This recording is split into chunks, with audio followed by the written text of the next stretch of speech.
Global pressure is mounting on Myanmar and its leader Aung San Suu Kyi to end the killing and displacement of Muslim Rohingya. Over the past few weeks, nearly 400,000 people escaping violence in Myanmar's eastern state of Rakhine have streamed into Bangladesh, creating a humanitarian crisis. The UN Security Council has condemned the violence against the Rohingya people, calling it ethnic cleansing. Land grabs and vested economic interests may also be playing a part in the country's religious and ethnic tensions.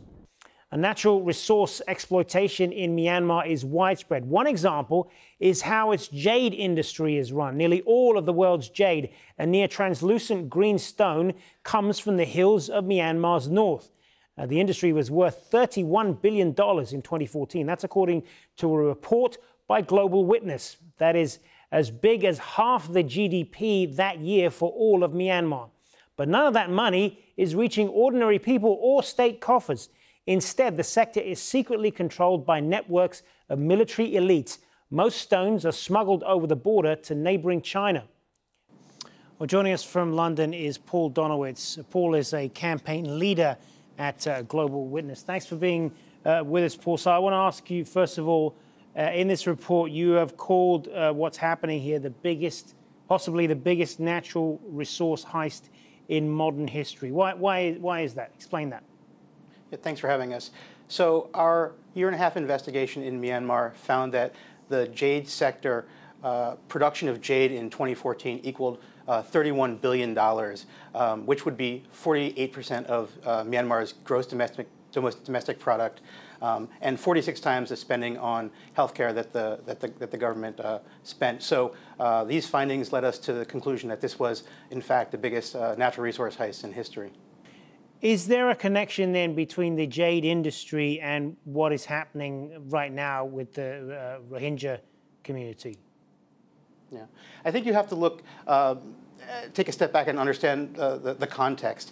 So the military in Myanmar has an outsized role in politics, the economy, and the social life of the country by virtue of the Constitution, which guarantees it 25% and a veto-proof standing to change the Constitution.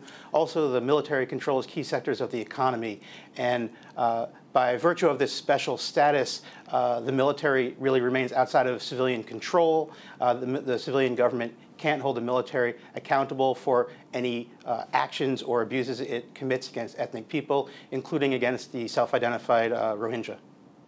And Myanmar is a resource-rich nation, oil and gas being among them. There are pipelines being built right now to connect Myanmar to China. These projects claim to benefit the whole country with employment, transit fees, oil and gas revenues, and so on. But are they doing that? What impact are they having on local people? Right. So there's a offshore gas field that's been built and oil and gas pipelines to transport Myanmar's gas and foreign oil to Yunnan, China. And instead of providing jobs and job growth and employment and really spurring the economy, what we've seen is that instead they've engendered resentment amongst local people who feel that they are not deriving benefits from these projects.